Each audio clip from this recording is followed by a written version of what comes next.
eingezahlt, die meisten Denkmäler stammen aus der Kolonialzeit. Auch vieles andere ist aus dieser Zeit übernommen worden.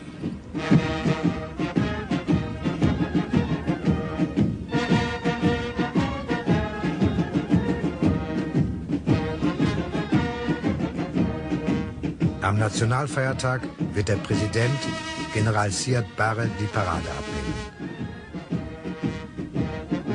Militärmusik auf Europäisch. Wie die meisten Führer der Dritten Welt sind auch die somalischen Militärs vom Vorbild der reichen Nationen fasziniert.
Ziel der Entwicklung, vor allem zum somalischen Präsidenten Siad Barre.